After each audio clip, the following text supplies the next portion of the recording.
On parle souvent des pervers narcissiques, on parle souvent de la perversion, et je pense qu'on peut en parler aussi en montrant que les perversions peuvent s'ajouter les unes aux autres. Je vais prendre l'exemple d'un film que j'ai pu voir il y a quelques temps à peine. Je crois que son titre c'est Désigné coupable, et ça parle d'un djihadiste qui a été arrêté et puis mis à Guantanamo, à Cuba, donc par les Américains.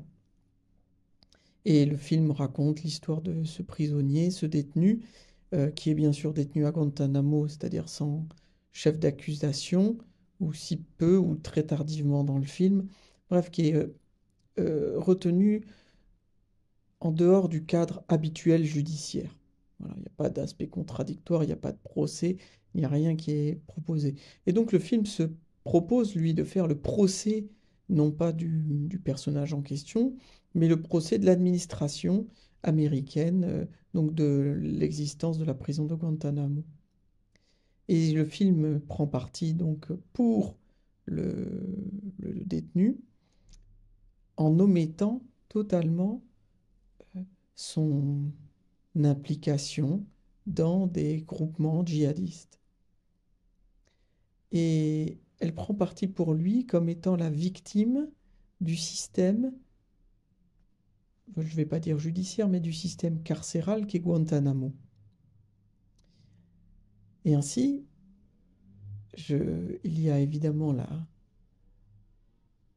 la perversion de ce système-là, qui peut arrêter arbitrairement et conserver des personnes sans droit. Voilà. Mais à ça s'ajoute la perversion du film lui-même, qui vise à faire le procès du mode de détention, mais en évacuant la perversion du sujet qui est incarcéré.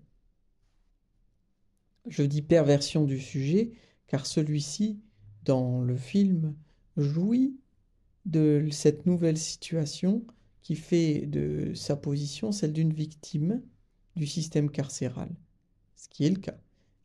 Mais elle omet de dire que sa personne est suspecte et l'incarcération a été faite pour certains motifs qui cela tombe dans l'oubli, du moins dans le film. J'entends dans ce film-là. Alors, on ne répond pas à une perversion par une autre, en disant que, en condamnant l'administration, je ne sais plus, je crois que ça doit être Bush, ou je ne sais qui avait créé cette prison-là, en faisant le procès de cette administration, on n'innocente pas pour autant ceux qui sont détenus. Il peut y avoir de la perversion de part et d'autre. Et il semble que cette réflexion soit trop difficile pour le réalisateur qui, comme on le retrouve souvent dans les films de cette tonalité-là, sont des films manichéens avec le bien, le mal et des bons et des méchants. Donc le méchant devient bon et le soi-disant bon, l'axe du bien, pour reprendre la terminologie consacrée, devient mal. Bon, sauf que le réel est plus complexe que ça et il y a des perversions qui peuvent s'ajouter. J'en ai un autre exemple d'une jeune fille qui, elle, avait confié à quelqu'un qu'elle était victime de viol de la part de son père depuis des années. Et cette personne-là, cette jeune fille-là, disait, oui, je vous le dis, mais je veux que ça reste un secret entre nous. La personne qui avait reçu ce secret avait gardé le secret. C'est-à-dire qu'elle avait répondu à la première perversion. La première perversion, c'était évidemment que l'enfant était abusé par son père et que celui-ci lui avait dit de garder le secret.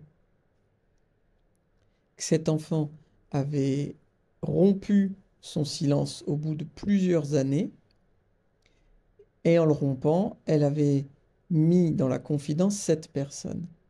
Et cette personne allait pouvoir la libérer de cette promesse que de garder secret le viol entre le père et sa fille. Et en poursuivant le secret, en le continuant, eh bien, elle avait répondu à une perversion par une autre perversion.